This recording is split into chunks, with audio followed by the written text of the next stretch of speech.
Hello, students. Welcome back to another WIT tutoring presentation.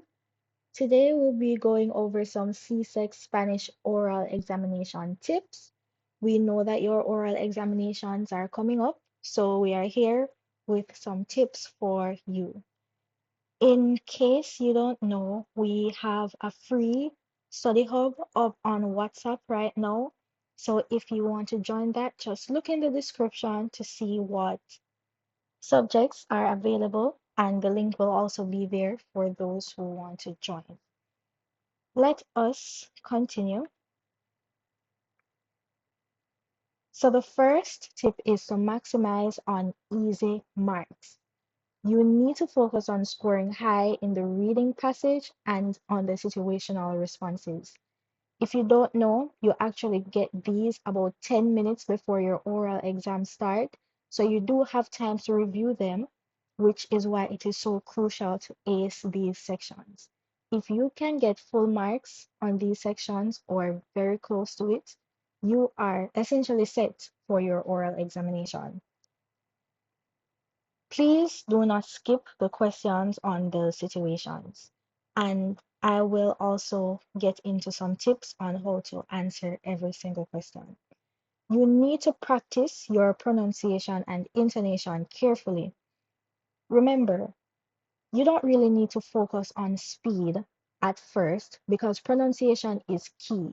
If you are able to read the entire thing without stuttering, but you don't pronounce any of it correctly, your marks are still gone. So slow down the practice, get the pronunciation of each word, learn the pronunciation trends and rules in Spanish, and just start by sounding out each word. Also, for intonation, they want to test your conversational skills. So just like how I'm adding some emotion to this presentation right now, that's the same thing you need to do when you read. So don't read like this. Practice pronunciation and intonation carefully. No, you need to make it sound real, like you're having a real conversation. If you see exclamation marks, ensure you raise your voice a little. If you see something that sounds sad, change up your tone accordingly. This will make a massive difference in the amount of marks you are able to secure. So ensure you practice doing that even now because it's the little things that matter. Also, remember that the oral exam is a conversation and it is not a memorized speech. So don't treat it like a speech now. Actually, go in and converse. Remember that confidence is key. Even if you don't feel like it, you have to ensure to be confident. And the truth is, confidence can help the examiner to overlook small mistakes because the truth is, they are humans, they don't catch everything. So even if you mess up a little bit, sometimes they're simply looking at your tone and your demeanor. So maybe they won't even catch that. Hence, if you make a mistake or stumble, you need to keep going and finish strong.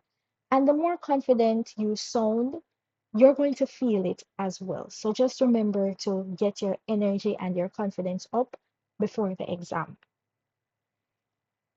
Don't overcomplicate the situations. And I am going to give you the perfect example. You don't have to respond exactly how the question is framed. You can give a variation as long as it makes sense. So, for example, you get a question saying, ¿Cuáles son tus planes para el fin de semana? So, instead of forcing something complex like, mis planes para el fin de semana son, if you don't remember how to start your response like that, you don't even have to say that at all. So, break down what the question is asking. And this question is essentially saying, what are your plans for the weekend? So you don't have to start by saying my plans for the weekend are. You can simply say I am going to use up your future tense. You can say I plan to, right? Or even something else you can think of. So once your response has the essence of the question in it and the examiner can tell that you're answering the question, you don't have to answer in the most straightforward way if you don't remember how to say it. So alternately, you can say voy a ver televisión con mi familia, which is simple, clear, and still correct. So this can still get you your full marks. Also, you need to practice all sections. Don't just focus on the situations. Don't just focus on the passage you will have to read. Practice all sections. Something I did during my year was to group up with my classmates, even if it was for 5 minutes per day. We did that and we asked each other questions, right? Also, you need to spend time reading the passage. Pronunciation matters a lot here, so you need to get yourself familiar with the material. It's best to split your time half and half, or you spend less time on the one you're more confident on. So I spent less time on the reading passage since I think I had enough practice, and I spent a bit more of my time on the situational responses. Now, if you're seeing this video early enough, I will be having a free practice session for the CSEC Spanish oral examinations, and all details will be in the study hub under the Spanish group chat. So if you are seeing this video early enough to catch it, I hope you register using the link in the description. You need to expand your answers.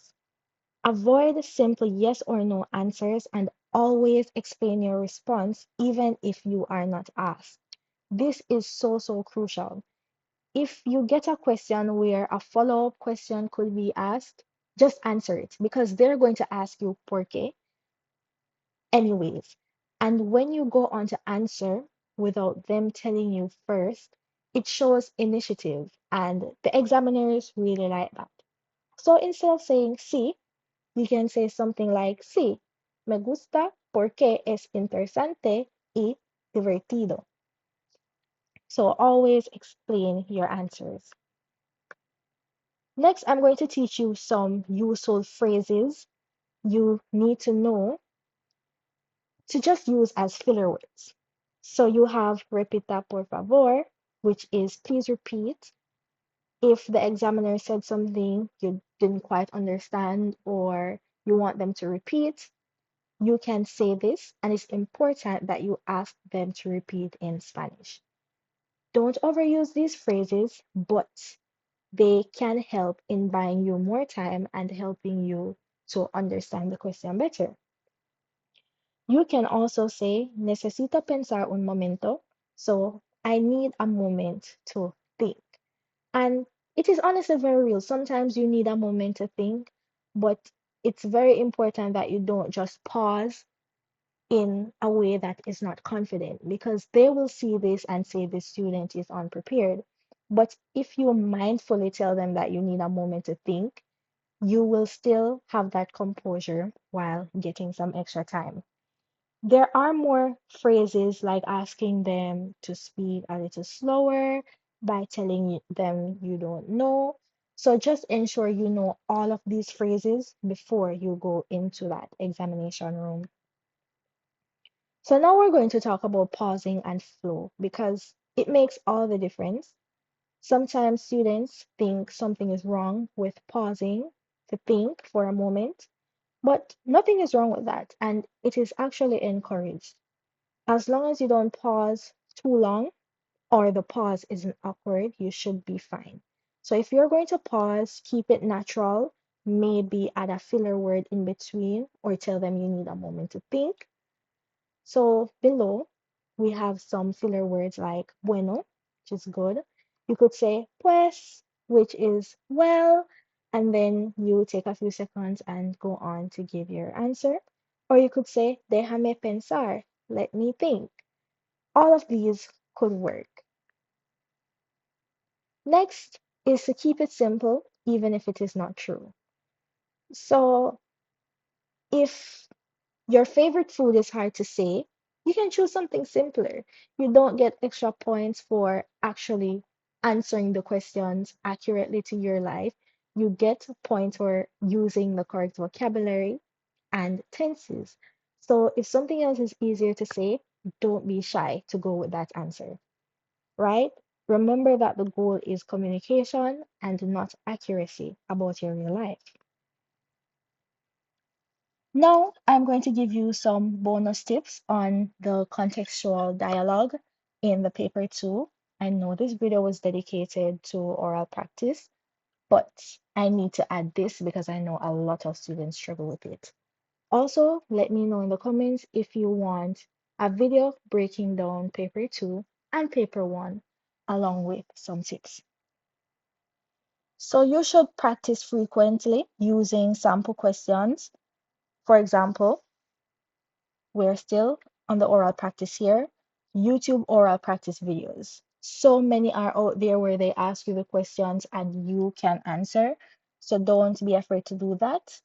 And remember that the more you practice, the more confident you become and the less pressure you feel in the exam.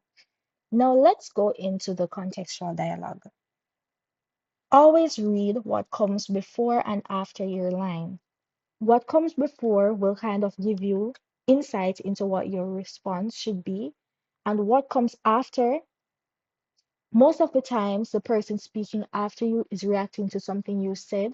So by looking at the way they respond, you kind of get a glimpse into what you should say in your line. You should also check off all requirements in the question. So, in the question, they will tell you the things you need to do, like your greetings, how you should respond, ensure you mention this. Always check off the requirements at the end. You also need to assess the relationship with the person in the dialogue. So, note if it's a bit more friendly, if it's professional, whatever it is, ensure that your emotion or the mood of what you're saying matches.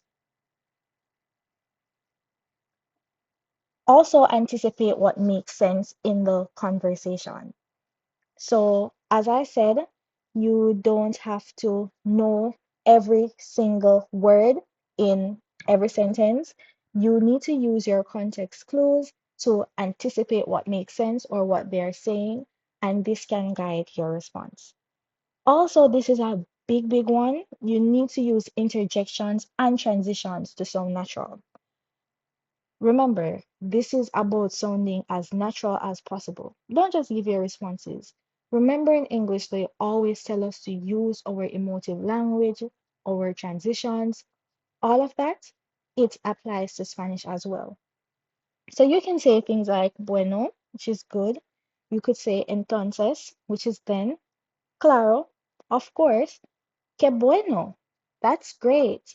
Sin embargo, however, and they have so many more like these. Literally, they're all online. Search for them, know them, and use them. I'm telling you, I've been through this process, and these little things make the difference between a good grade and a great grade. These make your responses sound more fluent and realistic.